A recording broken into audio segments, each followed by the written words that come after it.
नमस्कार दोस्तों, welcome to my channel. Europe में राष्ट्रवाद चैप्टर 1 से ऑब्जेक्टिव प्रश्न लाए हैं।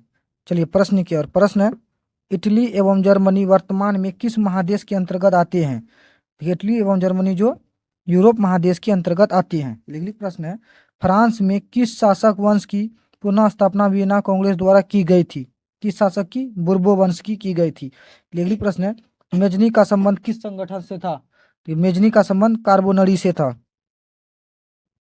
अगली प्रश्न है, इटली एवं जर्मनी के एकीकरण के विरुद्ध निम्न में कौन था? ऑस्ट्रिया था। अगली प्रश्न, काउन काबुर को विक्टर एमुनल ने किस पद पर नियुक्त किया था? प्रधानमंत्री पद पर नियुक्त किया। चलिए अगली प्रश्न है, गेरिबाल्डी पेशे से क्या था? गेरिबाल्डी पेशे से एक नाविक था। अगली प्रश्न है, जर्मन राइन राज्य का निर्माण किसने किया था? जर्मन राइन राज्य का निर्माण नेपोलियन बोनापार्ट ने किया था। अगली प्रश्न है, जालबेरिन एक संस्था थी। देखिए जालबेरिन किसकी संस्था थी? व्यापारियों की एक संस्था थी। चलिए अगली प्रश्न, रक्त एवं लोह की नीति का अवलंबन किसने किया था? देखिए रक्त एवं लोह की नीति का अवलंबन बिस्मार्क ने किया था। चलिए अगली प्रश्न, फ्रैंकफर्ट की संधि कब हुई? फ्रैंकफर्ट की जो संधि थी 1871 ईस्वी में हुई थी। अगली प्रश्न, यूरोप वासियों के लिए किस देश का साहित्य एवं ज्ञान विज्ञान प्रेरणा स्रोत रहा? ये किस देश का? यूनान का। अगली प्रश्न, 1829 ईस्वी की एड्रियानोपल की संधि किस देश के साथ हुई? तुर्की के साथ हुई। चैप्टर 2 की ओर, समाजवाद एवं साम्यवाद। प्रश्न की ओर देखिए, प्रश्न है, रूस में कृषक दास प्रथा का अंत कब हुआ? ये कृषक दास प्रथा का अंत कब हुआ था? 1861 ईस्वी में हुआ था। अगली प्रश्न है, रूस में जार का अर्थ क्या होता है? ये रूस में जो जार का अर्थ क्या होता है? रूस का सम्राट होता है। चलिए अगली प्रश्न है, कार्ल मार्क्स का जन्म कहाँ हुआ था? ये कार्ल मार्क्स का जन्म कहाँ हुआ था? जर्मनी में हुआ था। अगली प्रश्न, साम्यवादी शासन का पहला प्रयोग कहाँ हुआ? रूस में हुआ।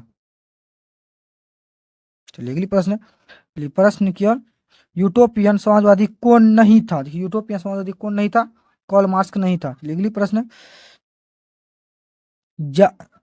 जार एंड पीस किसकी रचना है? देखिए जार एंड पीस किसकी रचना है? टॉल्स्टॉय की रचना है। अगली प्रश्न, बोल्शेविक क्रांति कब हुई? देखिए बोल्शेविक क्रांति कब हुई थी? नवंबर 1917 में हुई थी। चलिए अगली प्रश्न, लाल सेना का गठन किसने किया था? देखिए लाल सेना का गठन किसने किया था? ट्रॉट्स्की ने किया था। चलिए अगली प्रश्न, लेनिन की मृत्यु कब हुई? लेनिन की मृत्यु कब हुई थी? 1924 ईस्वी में हुई थी। चलिए अगली प्रश्न, ब्रेस्ट-ली-वॉक्स की संधि किन देशों के बीच हुआ था? रूस और जर्मनी के बीच हुआ था। चलिए चैप्टर 3 की ओर, हिंद चीन में राष्ट्रवादी आंदोलन की। चलिए चैप्टर 3 का पहला प्रश्न की ओर, हिंद चीन क्षेत्र में कौन से देश आते हैं? देखिए कौन से देश आते हैं? कंबोडिया, वियतनाम और लाओस आते हैं। चलिए अगली प्रश्न है, अंकोर वाट का मंदिर कहाँ स्थित है? अंकोर वाट का मंदिर जो कंबोडिया में स्थित है।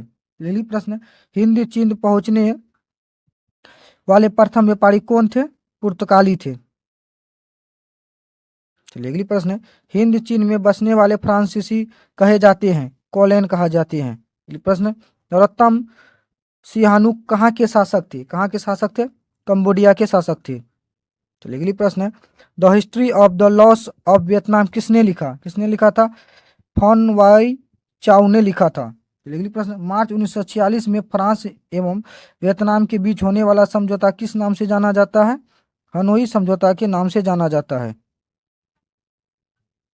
अगली प्रश्न, किस प्रसिद्ध दार्शनिक ने एक अदालत लगाकर अमेरिका को वियतनाम युद्ध के लिए दोषी करार दिया था? रसेल लगा के।